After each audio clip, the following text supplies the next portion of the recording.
Magandang gabi mga kaibigan, at nagbabalik po ang inyo pong lingkod, Duncan Ride. At ngayong gabi ay pupunta ako na Makati kasi meron akong emergency. So kaya ako yung mapapasugod na Makati ngayong gabi. Holiday na holiday, mahal na araw. Pero dahil sa tawag ng serbisyo, kailangan kong pumunta ng Makati ngayon. Samahan nyo ako ngayon sa aking biyahe papunta Makati. Alright, so it's Friday night mga kaibigan. Holy week pa rin, holiday, Biyernes Santo. Ito nga yung sinasabi ko na talagang may pasok kami tuwing holiday. So ito talaga nature ng trabaho namin sa IT. Palagi may pasok na holiday, kahit anong holiday, weekend.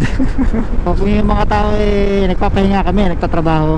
Pero hindi na may ibig sabihin kami lang yung mga, alam mo na, nagkataon na talaga na ang pasok namin salungat talaga. So yun lang talaga, salungat lang sa schedule kumbaga. So ito mga kaibigan, buwabaha tayo ng gabi. So kailangan palagi natin tatandaan na tayo palagi maingat. Mag-iingat tayo palagi kasi gabi maraming masamang loob, marami paling umaligid na masasamang loob. Kaya tayo mag-iingat mga kaibigan, tayo alerto. Mahirap na, yung mga masasamang loob nag-aaligid yan mga ganitong oras, mga gabi na. Kaya tayo maging alerto palagi. Mahirap na po, tayo mayroong pamilya na sinusustentuhan, kaya tayo palagi mag-iingat. Mahirap na magbaka sakali, mahirap na magsigurado na palagi safe, ganyan. Hindi tayo palagi safe. Once na lumabas tayo ng bahay, nandiyan pa rin ang danger. Kaya sana naman kaya wag tayo magbabaka sakali, wag tayo maging kampante. Mas maigi na yung kabado kaysa masyadong kampante at may bubulugan na lang sa ating bigla na kapahamakan, di ba? Kaya mas maganda ng palaging kabado. Mga kapwa natin rider, mas maigi na rin na meron tayong palaging dalang camera, no? Itong GoPro, protection kasi natin to, no? Maganda na may protection tayo, di ba? Pag may camera ka, makukuha mo yung totoo nangyari. Oo, di ba? Mas maganda na yung may camera. So hindi lang to pang vlog, protection din natin to. Kaya madalas kong dinadala na tong camera kasi protection nga natin laban sa mga masasamang loob, di ba? Alright. Hindi man laban sa masasamang loob, kumbaga parang katibay na rin o talagang protection na rin, kumbaga para makunan yung totoong pangyari, para kung sakasakali magkaroon ng aberya o di pagkakanawa o aksidente, meron kami ipapakita agad. Nagawa yung parang LRT, no? Yung bagong estasyon. Ito madalas traffic kasi yun nga, may ginagawa rito. So mahirap, patintero tayo, kaya susunod lang tayo dito kay kuya. Ayoko mauna kasi mahirap may pagpatintero. Mag-ingat kayo kasi minsan may mga biglaan lang na tumatawid. Madilim kasi yung kalsada rito kaya nakatakot din. Ingat tayo ngayong gabi kasi sa gabi naglalabasan yung mga masasamang loob. Kaya talaga palagi tayo leto pag mga gabi ang biyahe. Huwag tayong pakampante, di ba? Huwag tayong pakampante kahit malawag yung kalsada, ganyan. Doon nga mas alerto yung mga masasamang loob kasi mas mabilis yung kanilang pagtakbo. Kung tatakbo ang kanila, walang traffic, kaya ingat-ingat tayo. On call ako on call. Kumbaga, pag may problema, doon ako tatawagan, doon ako papasok. Ang hirap din talaga mag-on call, no? So hindi mo inaasahan na may tatawag, pero kailangan pala yan ready. So kung alam mo magkakaroon ng tawag, edi wag ka masyadong mag-iinom, wag ka masyadong tatambay, wag ka masyadong babarkada kasi diba, possible na may tumawag nga, kaya kailangan talaga palagi tayo ready. Katulad ngayon, di ko inaasahan, may bigla pa lang tatawag. Di man biglaan, pero ngayon talaga yung schedule nawala na sa isip ko, di ko masyadong na monitor. Kaya pagdating sa mga ganyan, dapat tayo palagi tayong ready, no? Palagi natin babantay yung mga schedule natin kung tama ba talaga yung schedule, o baka mamaya hindi pa lang baka bukas. Yung nangyari kasi ngayon, ang in-expect ko bukas nga kasi last week ginanap namin yung activity namin Sabado rin. So in-expect ko ngayong week Sabado rin. So hindi pala, mas maga pala ng isang araw. So yun nga, yun yung pagkakamali ko. May pagkakamali ko ron, hindi ko nabantayan. Pero okay lang naman, maga naman ako. So wala na problema, nakausap pa naman yung client. So nasa biyahe rin siya, pares kami nasa biyahe. So walang nagmamadali. Hindi tayo kailangan magmadali. Palagi tayong mag-iingat. Pag ako naman kasi nagda-drive, hindi ako yung kumbaga, hindi ako aggressive driver. Sila aggressive, ako defensive ako. So kunyari ganyan, may nakita na akong parang lulusot galing sa likuran, hindi ko na itinutuloy.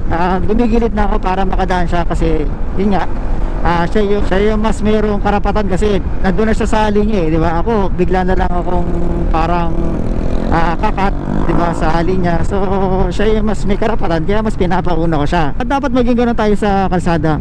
Maganda na maging mahihain kaysa masyado kang parang confident, no?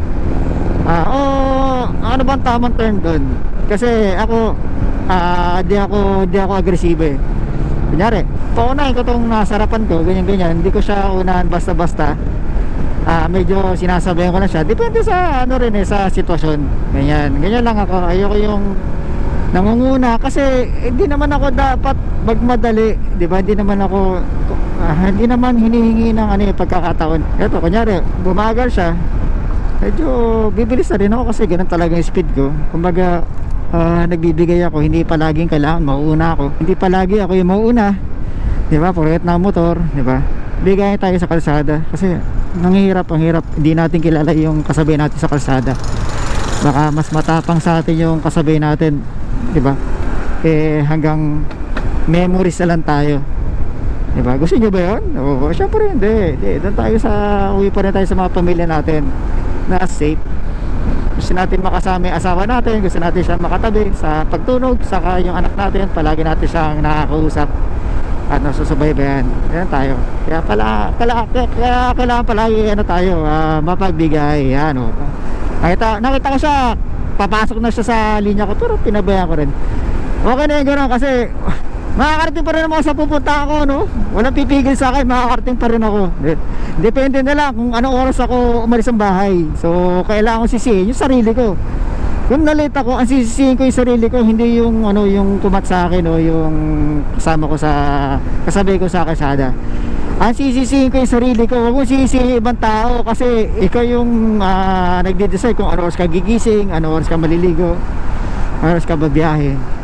Ikaw ang responsable sa sarili mo, kaya huwag mong idamay, huwag mong isisi sa ibang tao. Dito tayo sa tunnel na Ayala, EDSA Ayala. Walang sasakyan. Ang sarap. Ito, pag ganito mga kunyari 6'5", yan, babagal ka na dyan, huwag na habulin. Bagal na tayo dyan. Kaya mo na yung mga humahabol, diba? Kasi mahirap na. Mahirap makipag-astigan sa batas, no? Mahirap makipagtalo kasi sa batas, kasi batas yun eh. Ikaw, pangkaraniwang mamayan ka lang, sumusunod lang tayo. Pero kung magsisiga-siga tayo, may kailalagyan talaga tayo, di ba? Kaya mag-iingat tayo. Susunod palagi tayo sa batas. Walang mas mataas kaysa batas. Kaya ang batas talaga, yan ang number 1 sa batas. Kasi ang batas, ang kaisa-isang di ba? Para tayo magkaisa, di ba? Para magkaroon ng katahimikan at kaayusan, di ba? Mahalaga ang batas. Kung walang batas, magulo tayo. Ito, hinto tayo syempre. Di ba? Ganun lang naman. Walang ka stress, walang kahirap-hirap. Susunod ka lang. Di ba? Huwag kang magmamagaling. Huwag kang mas may alam sa batas kasi mas maraming may mas alam sa atin, mas maraming mas malakas kaysa sa atin. Kaya kung gusto natin makasurvive dito sa mundo, kailangan natin sumunod. Kailangan natin sumunod. Yun ang katotohanan, diba? Yun ang katotohanan. Kailangan natin sumunod lang tayo at magiging tahimik ang buhay natin. Yun ang katotohanan. So kakanan tayo dito, doon tayo magpapark. Ayan. So go tayo, go. Nakakanan tayo dito mga kaibigan. Sana may bakante.